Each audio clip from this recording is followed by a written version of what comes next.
Welcome, Australian Veteran News viewers. Today we have Zoe Black, founder and CEO of Happy Paws, Happy Heart. So welcome to our little talk this morning. So Zoe, tell us all about it. Thanks for having me. I'm really happy to be reaching your audience and giving you an update on what we've been working on. So we started Happy Paws, Happy Hearts about 8 years ago, and the idea was that there are lots and lots of people who have a love of animals, and anyone who's had a pet would know what I'm talking about. And you probably know about animal assisted therapies and the like. Traditional animal therapy is very much training an animal, matching it with a person to improve quality of life, which it certainly does. We just approached it a little bit differently at Happy Paws, Happy Hearts, and we thought, well, there's hundreds and hundreds of rescue animals at shelters across the country. What if we could bring in people to work with the animals here? Would that have a great outcome for both people and animals? Yes. So that's our model. We find people who are interested in working with animals, who are on their own journey of recovery themselves, and that they actually come and work in teams out of the RSPCAs or wildlife sanctuaries who we partner with. So also, is it just specifically for dogs? No, we actually work with all kinds of animals. Our veterans have mostly shown an interest in dogs. I will say that. They've mostly done the dog intensive programs, but across our shelters, you can imagine all the sorts of animals we have. We have cats, we have farmyard, we have wildlife. So our veterans that support some of our other groups as well, they traverse all of those different animal types that you can imagine come through a rescue organisation. So you mentioned in that article that there are the veterans who are participating and also active members. So does that mean they bring their pet, or are we encouraging for them to adopt a pet and then connect with the pet and then connect with the people after that? Neither, actually.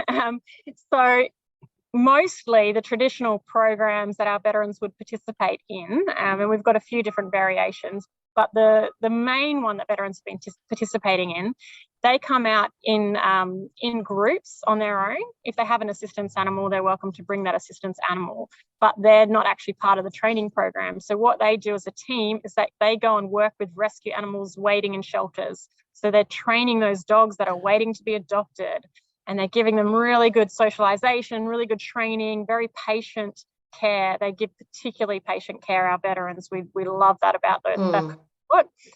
And yes, sometimes people do fall in love. Sometimes people do foster the animals and adopt the animals. We've definitely had a wonderful veteran who's fallen in love with 2 dogs here. But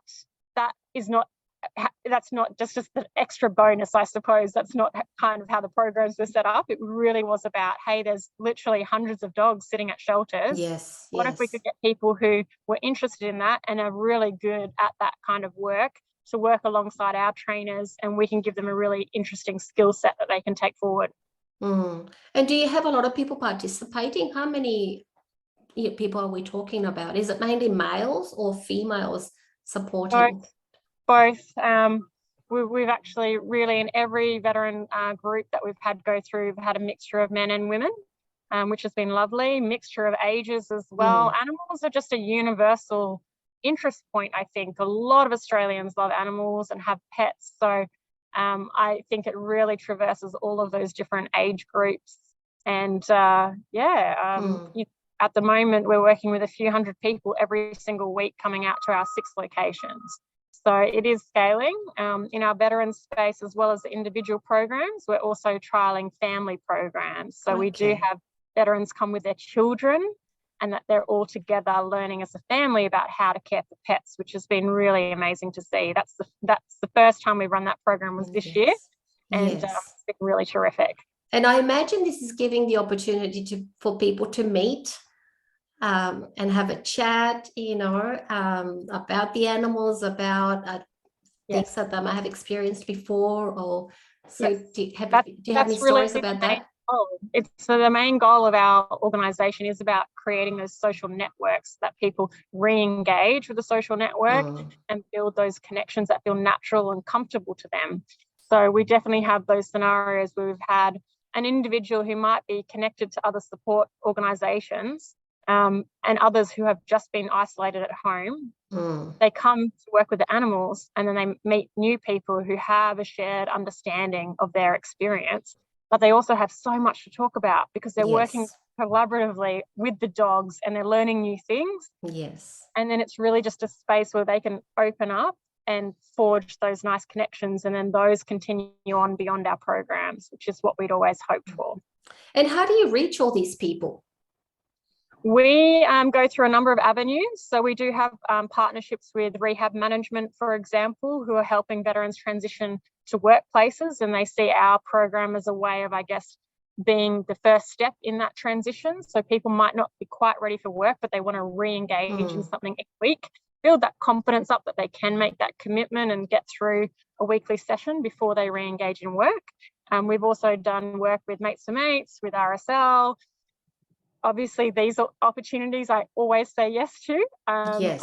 I don't always enjoy being on camera, I have to say, but I will do it to find that next person that's right for the programs. And so we've done some mass media to try and encourage people to come out, because we have found people who are not leaving their homes, and young people as well, you know, young veterans who are not even 30 and not leaving their home, they're only doing the shopping. And that's it. And that's it. And that's it. So maybe setting up, for example, outside a supermarket, wouldn't that be a good idea? Come and cuddle a pet and look what you could do, that kind of thing. Right.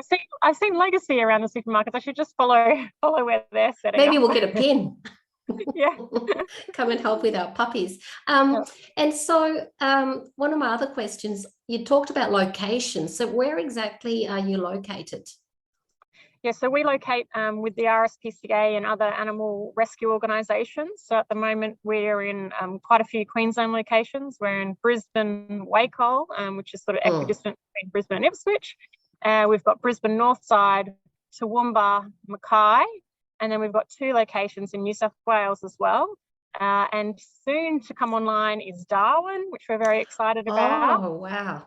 And we've got a strong interest in Tasmania as well. So we're really looking forward to pushing ourselves in Hobart. I didn't hear you say Victoria. So how are we going to do that one? That's definitely on the path. We're trying to just progressively grow so we don't, change, I guess, the wonderful organisation that we've set up too rapidly. Yes, that's so we true. are taking our time as we grow into new locations, but we do have ambitions to go nationwide. There's about 36 shelters across the country that we've identified would be right for these programs. And they really benefit from people coming in with skills, community and service minded is what rescue animals need, right? They need someone who's willing to give time and attention and patience and give of themselves to those animals, because they're also rebuilding their trust. They're also kind of finding their feet and their confidence to then go and find a new home, which is, what is such a rewarding kind of outcome for the participants to see those animals grow and change and learn. Absolutely. It's a lovely, lovely story, really. I think it's a lovely way to connect with people, with animals, and spending time there, especially encouraging people who are, like you said, young veterans, and maybe some active members who just don't leave their houses, encouraging them to leave and come and make friends, or just come and cuddle an animal. It's wonderful what it can do. And what we really envisaged with the animals was that at least when you join our group, as intimidating as that might be for someone who has been at home for a while, you know what you're going to be talking about, because you're going to be talking about the dogs. Yes, we're going to be stepping you through what's the dog saying with its body language, what do we need to teach this dog today, what are we doing as we walk around the shelter. So that immediately forms a good conversation starter with the other people in the room, and then you'll find that they have that shared history. So what else can we do for you to spread this lovely message? We would love more veterans to reach out to us directly on our website. That would be fantastic. We're actually looking for participants who might want to bring their families as well to our Brisbane location. If you have any veterans that have got families that are passionate about animals, we are running a pilot right now, and we would love more participants in there. So our website is hphfoundation.org, or you can just Google Happy Paws, Happy Hearts, and hopefully we come up. And is that what you decided to call it? Was that your idea? Yeah, it was my idea, together with my co-founder. Look, Happy is what we're trying to do, just a glimpse of happiness, I would say. I want to be honest about that. We're not expecting people to be happy all the time. This is the rough ride. But really, we see the success of our programs if someone can come out and, you know, smile at something that an animal is doing, or have a laugh, shared laugh with other participants, then we say we've had a great session together, because just that once a week can do wonders, you know, for your own well-being. I know that myself. I've been through hard times myself, and it was spending time with rescue animals that actually gave me kind of that step way back out of a really isolating circumstance.